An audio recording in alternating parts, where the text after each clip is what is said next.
Oh, you thought Activision was just gonna allow a completely normal, standard, historically accurate version of Call of Duty even though it's based in the 1940s? Think again, moron! Because if these leaks are correct, you might be turning into the goddamn Rocketeer to blast through the air so you can dunk over some German dude on the battlefields of Europe. Oh, wait, that doesn't make sense? Well, fuck you, buddy. It's time for COD to rewrite history because that's what winners do.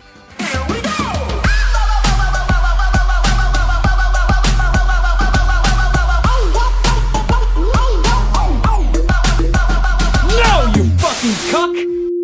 Peggy 18. If you think what we just told you is being blown a little out of proportion, you'd be right. Yeah, you're right. But that's how a lot of outlets are framing this thing, and although it doesn't make a whole lot of sense in a game based on reality and one of the darkest periods of human existence, fun, at least from what we've seen, it tries to be true to the era instead of literally putting a jetpack on your back or allowing you to walk and jump off walls to score goals. So these leaks came from a Reddit user named TrevorMind who discovered the bug while playing on the Call of Duty World War II PC beta, and he went ahead and posted screenshots of his findings. The mode that seemed out of place here was something called Gridiron, and the description matched the basic idea of the uplink game mode from previous Call of Duty games. This is where things get all funky with the various outlets reporting it, because the jetpack thing keeps coming up even though that's never indicated in the leaked screenshots. In fact, the screenshots posted to the subreddit, in those, it just looks like you're carrying a very time-appropriate leather ball and running across maps, avoiding enemy players and trying to get the ball to a base. You get a leather helmet that doesn't help against concussions? Did concussions have a fun name in the war, like trench foot? Or shell shock? Field head. Field head. That's base head. Leather brain. He's got base head. The man's got cup head. He's got a cup head! So you're probably wondering how, running down the field with the old-timey football is any different than capture the flag, which is also listed as one of the game's modes. And the answer to that is, well, it isn't really that much different, except that in this mode you can throw the ball to your teammates in the event that you're threatened by an enemy. Sure, that's fun. You can throw a flag too. Yeah. More like a javelin. Very dangerous. Javelin. Everything was more dangerous back then. Yeah, it was more fun. It's like lawn darts. Yeah, we're gonna ban our lawn darts just because they impale children? Boo! Get away from me, nanny state. Yeah. But yeah, so that's how the original uplink mode worked, although it's been heavily updated once COD took the player's feet off the ground via jetpacks, and then it was turned into something that more closely resembled jetpack basketball or Quidditch. I don't know if that's how Quidditch is, but sure. Well, I don't know. I mean, it kind of makes sense that we've seen these kind of posts around. First they came from my lawn darts, and then they came from my vibrating Harry Potter wand. Yeah, next they're gonna... Who knows what'll be next? Yeah. Now, it does seem pretty inconceivable that they would add the whole jetpack basketball thing to COD World War II, at least at launch. If anything, and this is all hypothetical, it would be added later down the road in order to keep the game fresh and appealing. Obviously, Gridiron seems to be there in the beginning, but we're talking about the jetpack thing now. Jetpacks in World War II are stupid as hell, but, with the right aesthetic and releasing it as a silly DLC item later next year, could be kind of neat. If they made it almost identical to that early 90s movie, The Rocketeer, that we mentioned earlier, it would at least be a cool homage, considering that movie actually takes place in the late 30s, early 40s, and involves thwarting the Nazis. But, again, that's far off in the future, and it's completely unconfirmed. It's just rampant speculation. It's just something we love doing on Tugs. Rampant speculation. Because, at least when we say things, people don't take them seriously. Till they do. Now that the stupid COD story's out of the way, let's talk about the fact that the gaming community is always outdoing itself by constantly getting caught up in hilariously ironic shit. Ever since Gamergate, or Gamergazi, ever since both of those, there's been a target on games journalists and reviewers' backs for what we assume to be dishonesty about the games they're covering or reviewing. Whether this is because people think they gave a game a good score because they're getting money from the publisher, or giving games a bad score because they don't like someone that worked on it, giving games positive or negative coverage because they either want to fuck or were denied attention from someone working on the game. We don't know. No. And we don't care. We only have sex with moms who have sons that play Call of Duty. That's true. So we can't really wrap our heads around using emotions as a way to skew game coverage. But we did fuck your mom. Yeah, we also don't have any journalistic integrity, so the point is, pretty moot. I think we for can all us. agree on that. Yeah. Now, another point is that we've consistently stated that games journalism and video game reviews are pointless, and they shouldn't be taken seriously anyway, because most games journalism is just regurgitating press releases, and most video game reviews are either high scores or medium scores, because you could assume that a lot of outlets out there don't want to piss off the devs or the publishers. They want that gravy train to keep rolling down the tracks. The perfect example would be whether or not that NBA 2K thing really happened the other week. But now you gone and done it, guys. You dumb fucking edgelord gamers. You gone and made professional game reviewers relevant again because you fucked up just one of the most used things that people curious about a PC game will use to determine if they are going to purchase it: the Steam community reviews.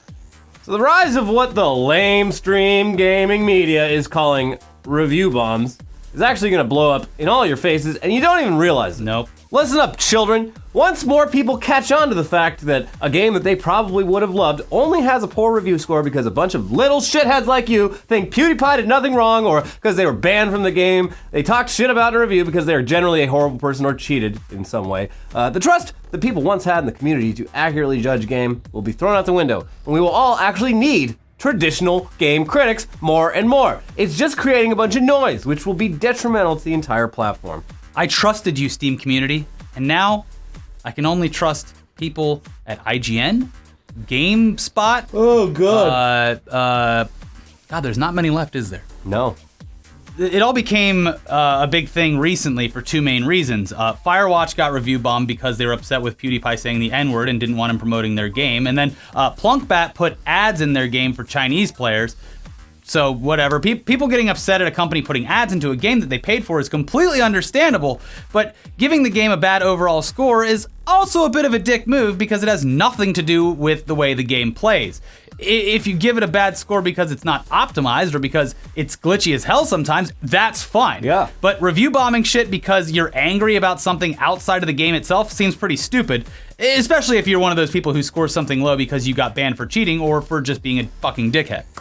And yes, we're well aware of the fact that because of this type of shit, Valve has made it so that you can look at the analytics of a game's score from their community and identify when and potentially why a game started getting like suddenly negative reviews. But, you know, like with most UI choices that are given to people, this is hardly going to be used by anyone who isn't a hyper dork like us. We love the analytics. Instead, users who might have actually enjoyed a game like Firewatch, I don't know, side note, it looks pretty boring to us, but we're not going to give it a bad score because of that. People like that, they will see that the reviews are mixed or poor, and they'll just pass it up because nobody has the time to actually research themselves. And, you know, you're all lazy too anyway. If that shit keeps happening, it's going to delegitimize the Steam reviews on games and any other platforms that allow reviews, and people will, once again, turn to places like IGN or Shibby's Sex Dungeon so they can have someone else tell them what to do and whose ass to eat. It's a bad system. I'll give you an explanation. It's like our stupid Amazon reviews section at the end of the videos. I'll be honest with you. Sometimes it actually takes me a while to find a funny review or one that has a stupid reason for hating a game, but it's still actually based on the game. Because I'll go to a game and be like, oh geez, this has bad reviews, and almost 100% of those one-star reviews are because they bought the game from a third-party seller, and that third-party seller gave them a broken disc or something. Bad. 1 star. All the discs are broke. It's not the game's fault, it's the seller's fault, or it's your fault for trusting them. Here's what you do. Email Amazon, request a refund, or get that seller banned. Don't fuck with the game's score, you dumb cunt. Anyways, enough with laughing at you. There's actually good news out there in the gaming world, because actually might be time to buy a Switch. What? Hear us out. Yeah. So Stardew Valley's out for the Switch, which is the greatest news so far for this platform. If you've played it, like I he have, has, yeah. You'll know that, It's fucking great. yeah. And yeah. If you haven't, well, the fact that the game's now easily portable is going to take over a lot of people's lives. Then, of course, you have Doom coming out in December, another pretty damn good game, but leading up to that are numerous indie games that are actually quite good. So fuck it, the Switch is fine. We'll finally say it. We're gonna rate this one a sell. We're gonna rate it a buy. Yeah. Sorry, buy. I almost Kramered that. Yeah, it's I've turned around completely on it. I've been waiting for Stardew Valley. It's finally out. Gonna be great. Golf Story was out recently. Binding of Isaac. You know what? I rarely play the more traditional Nintendo titles like Mario Kart. I've maybe put a couple of hours into Breath of the Wild. People are really surprised that I'm not frothing at the gash for Super Mario Odyssey. I'm not a big fan of the 3D Mario games. Give me a good old side-scroller. I don't know, it looks pretty good to me. Well, see, Elliot likes the Switch too. I know. Are you gonna get one? Yeah, I am. God damn it. Well, hold on, wait, because that was sort of a review, and we can't do that. We have to be ethical, you know? I don't know who to trust anymore, so I'll just let everyone watching be even more confused, because it's time for Shibby to mouth potato his way through another one of his unique and important descriptions of a hot new game, and why he thinks you should play it or shove it up your ass.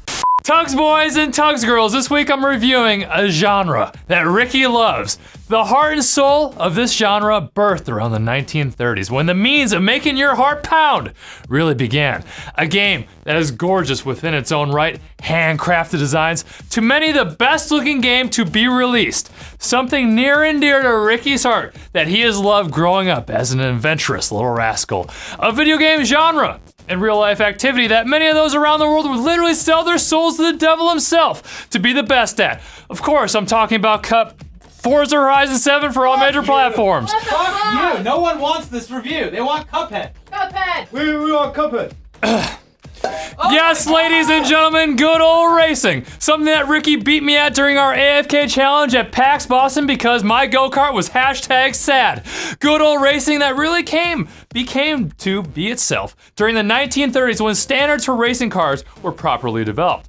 Unlike Cuphead with its 1930s cartoon inspirations, Forza 7 is a big pile of shit. But Shibby, you draft-looking cuckhead. How can you continually dodge reviewing Cuphead? Simple, viewer. I must watch back all of Ricky's Twitch streams to beat the devil himself in record time. I must put him in his place. That guy over there. Next week, it'll be a complete knockout.